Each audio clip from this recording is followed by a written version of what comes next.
जय माता की मित्रों, मेष लगन की चर्चा कर रहे हैं हम लोग। और आज बात करते हैं बुध देव तीसरे स्थान में अगर प्लेस है किसी के, तो कैसे फलों की प्राप्ति हम लोगों को बुध देव से मिलेगी। हालांकि तीसरा स्थान इनके कारक ग्रह मंगल है, तो मंगल को तो आपको देखना ही है, क्योंकि लगन का स्वामित्व भी मंगल को ही प्राप्त है। तो आप मंगल ग्रह का देखिए कि उनका प्लेसमेंट कैसा है, उनकी दृष्टि कहीं बुध ग्रह पे है कि नहीं है। और तीसरे स्थान के राशिपति बुध देव है और अपनी राशि पे विराजमान है, तो इसमें तो कोई शक नहीं है कि आपके पराक्रम को बढ़ाएंगे। आपके घर में छोटे भाई बहन, बड़े भाई बहन, सबका ही प्रभाव आपके ऊपर हमेशा रहेगा और आपके साथ उनका संबंध भी बहुत मधुर रहेगा।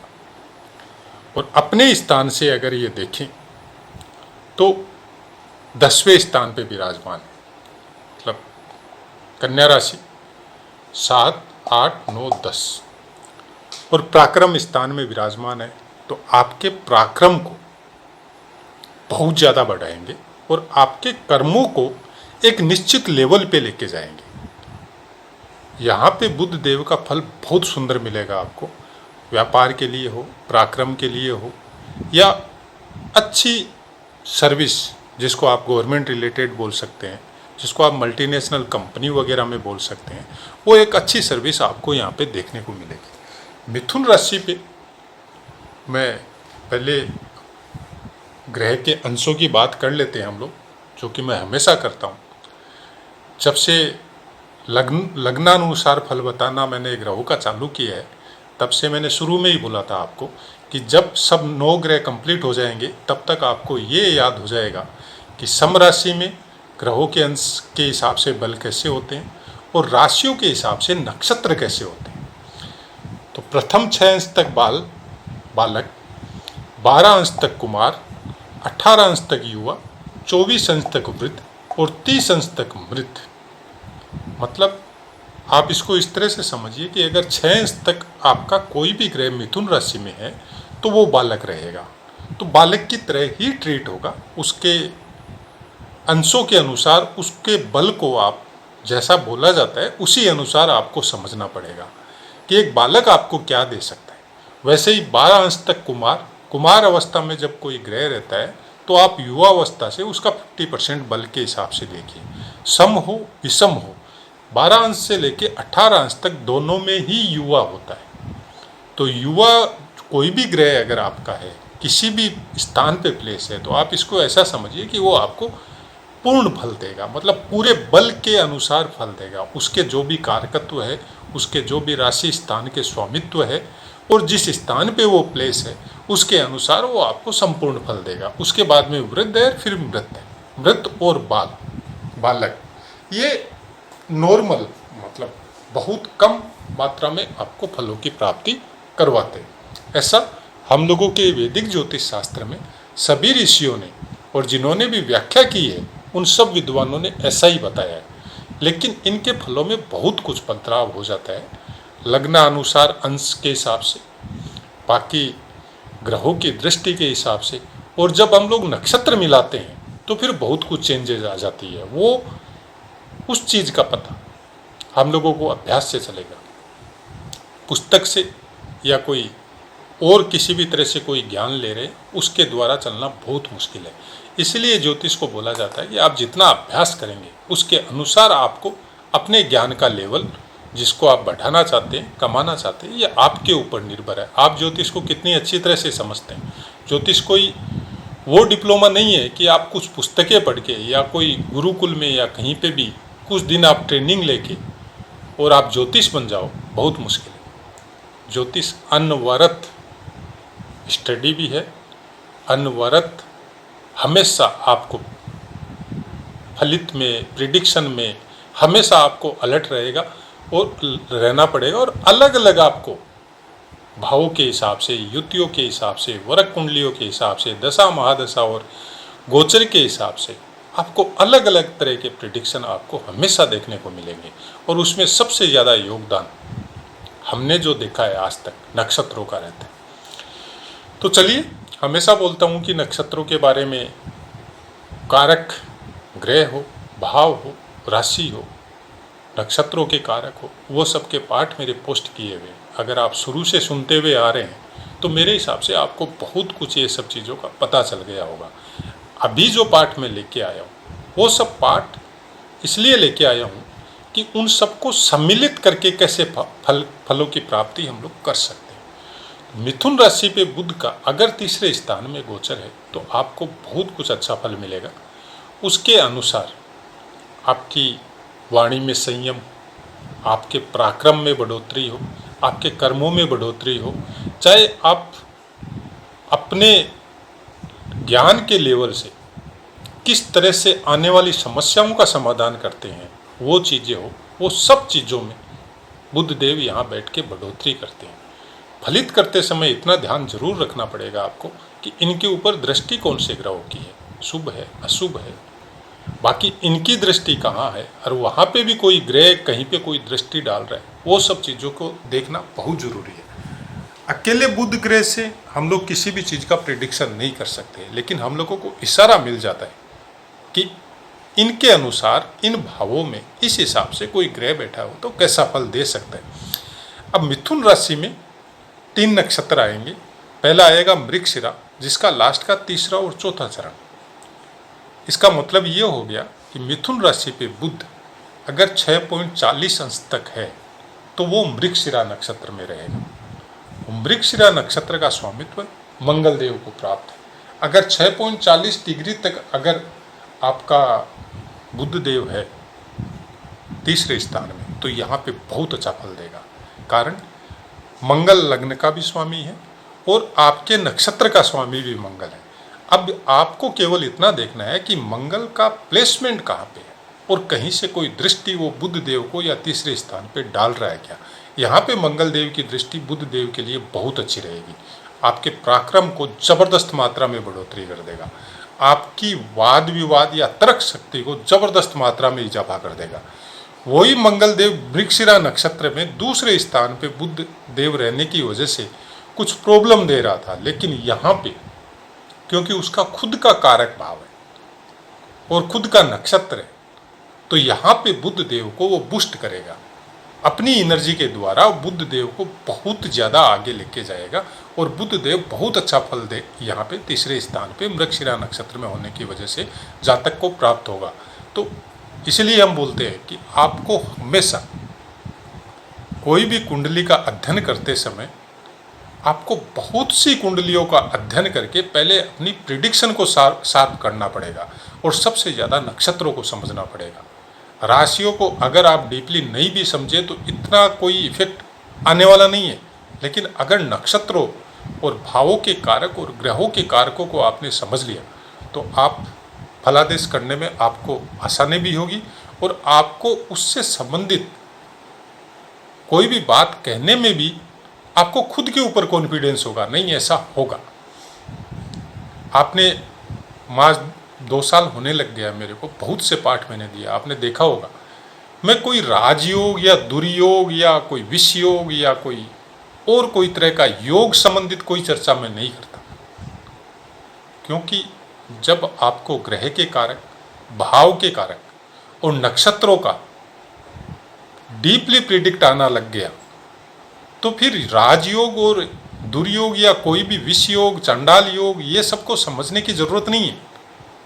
आपको फटाफट पता चल जाएगा कि यहाँ पे होने से, इस अंश पे होने से ये ग्रह इस नक्षत्र में होगा, तो आप उसके अनुसार अपने आप पता कर सकते हैं कि ये ग्रह क्या फल दे रहा है। और युति अगर कोई दूसरे ग्रह की है, सेम अंशों की है, तो वो ग्रह क्या फल दे रहे हैं। आगे बढ़ते हैं। आद्रा नक्षत्र, आद्रा नक्षत्र के चारों चरण आएंगे, मतलब 6:40 में 13.20 और जोड़ दिए तो 20 अंश तक आद्रा नक्षत्र रहेगा। 6:40 से लेके 20 अंश तक आद्रा नक्षत्र रहेगा। आद्रा नक्षत्र का स्वामित्व राहु देव को प्राप्त है। अब आद्रा नक्षत्र के कारकत्व बहुत है और आपको ये देखना है कि राहु देव कहाँ प्लेस है। अगर राहु देव की प्लेसमेंट बहुत अच्छी है और अच्छे नक्षत्र में प्लेस है उनका, तो यहाँ पे बुध देव आपको उस ऊंचाई पे लेके जाएंगे जहाँ पे सोच भी नहीं सकता। मतलब आपका जन्म स्थान कैसा भी हो, आपका जन्म कहीं भी हो, लेकिन जैसे ही राहु देव की दशा या महादशा या बुध देव की दशा या महादशा या अंतर्दशा आएगी तो बुध देव आपको बहुत ऊंचाई तक लेके जाएंगे। यहाँ पे मेन सबसे बड़ी बात है कि आपको ये देखना पड़ेगा कि राहु देव का प्लेसमेंट कैसा है, कौन से नक्षत्र पे है, और मंगल देव का प्लेसमेंट कैसा है, कौन से नक्षत्र पे। अगर इन दोनों का सपोर्ट यहाँ पे मिलता है तो राहु देव बुध देव तीसरे स्थान पे आद्रा नक्षत्र पे बैठ के जबरदस्त आपके अंदर ऊर्जा, आपके दिमाग को प्राप्त करवाते हैं। मतलब ऐसा इंसान समय के हिसाब से अपने विचारों में, अपने दिमाग में जबरदस्त परिवर्तन करता है। जहां उसको लगा कि नहीं, ये जो लाइन पे अभी जो मैं चल रहा हूँ बस यहीं तक इस लाइन पे चलना है, इसके बाद में मेरे को मेरा रास्ता चेंज करना है। मतलब इन सबको आपको पहचानना बहुत मुश्किल होता है। इनके काम, इनके रहन सहन, इनके विचार समय के साथ ऑटोमेटिक परिवर्तन होते रहता है। ये किसी की नहीं सुनते हैं, ये अपने लक्ष्य पे ध्यान केंद्रित रखते हैं और उस लक्ष्य के लिए इनको क्या परिवर्तन करना है वो सब करते हैं और उसको प्राप्त करके छोड़ते हैं। इनको मतलब अगर आप कोई लक्ष्य दे दो, कोई टारगेट दे दो तो उसको अचीव करेंगे। हाँ, बने बनाए रास्ते पे चले ये कंपलसरी नहीं है, कोई ज़रूरी नहीं है। सामने वाले को अपनी बातों में लेना, चाहे झूठ बोल के लो, चाहे सत्य बोल के लो, अपना काम निकलवाना आद्रा नक्षत्र में होने की वजह से। और बहुत कुछ कई बार दिमाग में गुस्सा या क्रोध भी भरने की वजह से अगर कोई काम करते हैं तो उसमें भी सफलता प्राप्त करते हैं। कि बहुत बार मंगल का गोचर ऐसा हो सकता है गोचर में जिसकी वजह से इनके दिमाग में कुछ क्रोध की अधिकता हो, तो वो भी आपको फायदा दे के जाती है। अगर आपका आद्रा नक्षत्र में बुध देव मिथुन राशि पे तीसरे स्थान पे प्लेस है तो राहु का साथ मिले, मंगल का साथ मिले तो आदमी बहुत ऊंचाई तक जाता है। उसके आगे चलते हैं। 20 अंश से लेके 30 अंश तक पुनर्वसु नक्षत्र रहेगा। मतलब पहला, दूसरा और तीसरा चरण, 3 चरण पुनर्वसु के। पुनर्वसु का स्वामित्व गुरुदेव को प्राप्त हो। और पुनर्वसु का मतलब आप कोई भी चीज़ का, जैसे इंजीनियरिंग लाइन हो या अनाज से संबंधित कोई काम हो, होलसेल हो सकता है, रिटेल हो सकता है, चरित्र और सत्य, ऐसा इंसान धर्म को मानने वाला और अपने चरित्र में बहुत स्ट्रांग रहने वाला, सत्य का पक्ष लेने वाला, लोगों का भला करने वाला, बुद्धिमान, यशस्वी, धनी, और इंजीनियरिंग हो, चित्रकारी हो, गायन वादन हो, ये सब चीज़ में बहुत रुचि लेता है और बहुत ऊपर तक जाता है। ऐसे इंसान अपने परिवार के लिए, अपने समाज के लिए और अपने देश के लिए आप ये बोल सकते हो कि गॉड गिफ्टेड रहते हैं। गुरु का प्लेसमेंट बहुत अच्छा है, गुरु की दृष्टि अगर इन पे पड़ रही है, या फिर मंगल देव का प्लेसमेंट बहुत अच्छा है, क्योंकि मंगल को आपको देखना ही पड़ेगा। कारक भाव मंगल के पास है तीसरे स्थान का, तो उसकी प्लेसमेंट आपको और उसकी दृष्टि वगैरह को आपको देखना पड़ेगा और उसके बाद में गुरु को देखना पड़ेगा, क्योंकि नक्षत्र का स्वामित्व गुरुदेव के पास है। तो यहाँ पे इंसान ऐसे कर्म करता है जो समाज में, जो देश के, जो परिवार के, जो भाई बहनों के और जो अपने चरित्र के की उन्नति के साथ साथ समाज, देश और परिवार का भी भला करे। ऐसे कर्म पुनर्वसु नक्षत्र में होके बुध तीसरे स्थान पे प्लेस होके जातक को देता है। अगर तीसरे स्थान में पुनर्वसु नक्षत्र में आपका बुध देव है तो आपको केवल गुरु और मंगल देखना है। हाँ, ये अलग बात है कि कोई और भी ग्रह की युति इनके साथ हो जाए, क्योंकि बुध देव के साथ जनरली मंगल भी हो सकता है, शुक्र भी हो सकता है और सूर्य भी हो सकता है। ये 3-4 ग्रह जो है वो आगे पीछे ही रहते हैं और कहीं चंद्रमा भी हो सकता है। तो वो सब युतियों की एक अलग बात होती है, वो सब की चर्चा मैं यहाँ नहीं कर रहा हूँ। मैं अकेले अलोन ग्रह की बातें कर रहा हूँ। अब अगर हम लोग सब ग्रहों की बातें सब लग्नों के हिसाब से जब कर लेंगे तो आप उस युति को, उन फलों को आपस में मिक्स करना है। जैसे मैं अभी कर रहा हूँ कि कारक, राशि, नक्षत्र और ग्रह चारों को मिक्स करके आपको बता रहा हूँ। उसी तरह आपको युति को भी मिक्स करके फिर आपको समझना पड़ेगा। अगर मैं युतियों का फल आगे बताऊंगा वो एक अलग बात है, लेकिन अभी युतियों की बातें हम लोग नहीं कर रहे। अभी केवल ग्रहों की बातें कर रहे हैं, वो भी नक्षत्र अनुसार, भाव अनुसार, राशि अनुसार, लग्न अनुसार, उन सबको सम्मिलित करके बातें करना। तो उसके हिसाब से बुध देव का पुनर्वसु नक्षत्र में होने की वजह से बहुत अच्छा फल प्राप्त कर आपको उसकी दशा में, उसके गोचर में, उसकी महादशा या अंतरदशा में केवल गुरु और मंगल का प्लेसमेंट आपको देखना है, और बाकी ग्रहों की युति और दृष्टि का अगर अच्छा सपोर्ट मिलता है तो यहाँ पे बुध देव का फल बहुत अच्छा आपको प्राप्त होगा। दूसरी बात, आप चैनल में अगर वीडियो सुनते हैं, अगर देखते हैं, तो मैं ये नहीं बोलता आपको कि आप सब्सक्राइब करो, मत करो, मेरे को कोई टेंशन नहीं है। मैंने सब्सक्राइब, आप चैनल को करो, उसके बाद में मैं इसको मोनेटाइज करवाने जाऊं, वो तो मैं अभी भी कर सकता हूं। मेरा वो व्यू जब मैंने चैनल शुरू किया था कभी नहीं था।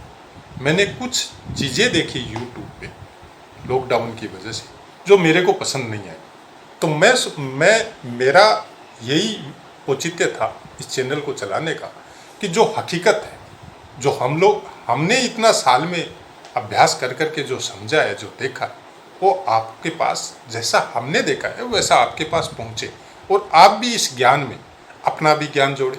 क्योंकि किसी का भी ज्ञान और किसी का भी दिमाग एक जैसा नहीं होता है। कोई ज़रूरी नहीं है कि मेरे को जो ज्ञान हो वो आपके पास मेरे से ज़्यादा नहीं हो, कोई ज़रूरी नहीं है। सबके पास होता है, अपनी अपनी क्षमता है।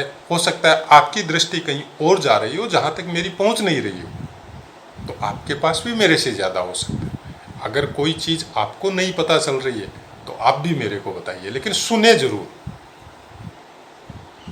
सुनने से, जब आप सब चीज़ सुनेंगे, सब वीडियो को सुनेंगे, तब आपको पता चलेगा कि नक्षत्रों अनुसार क्यों देखना चाहिए। नक्षत्र, ग्रह, भाव और लगन को भी अगर हम लोग समझने लग गए तो फिर बाकी फलों को या बाकी ग्रहों को या वर्गों को समझना बहुत बहुत आसान हो जाता है। नक्षत्रों अनुसार, जैसे मैंने बताया अभी, पुनर्वसु नक्षत्र 20 अंश से लेकर 30 अंश तक पुनर्वसु रहेगा। अब उसमें भी आपको पहले बताया जैसे वृश्चिक, तीसरा और चौथा चरण, तो एक चरण 3.20 डिग्री तक रहता है। अगर आपको ये पता चल गया कि मिथुन राशि पे 3 अंश पे बुध है, तो आपको फट से पता चलता है मृगशिरा नक्षत्र में होगा, तो मृगशिरा नक्षत्र का कैसा फल होगा। उसी हिसाब से आप वृक कुंडली कैसे बनती है वहां पे भी आपको पता चल जाएगा कि ये कौन से नवमांश में, कौन से दृश्यकांड में, कौन से वृक कुंडली में कहाँ पे प्लेस होगा। क्योंकि सूक्ष्म अध्ययन नक्षत्रों के द्वारा ही होता है। नॉर्मल और जनरल अध्ययन हम लोग कैसे भी कर सकते हैं। तो आशा है मित्रों पाठ समझ में आया होगा, और चैनल या पाठ से संबंधित कोई क्वेश्चन हो आप निसंकोच कमेंट कीजिए, और आपके पास भी अगर कोई नई बात है जो मैंने नहीं बताई है तो वो भी लिखिए। हो सकता है मेरे को उस चीज़ का ज्ञान नहीं हो तो मेरा भी ज्ञान बढ़े।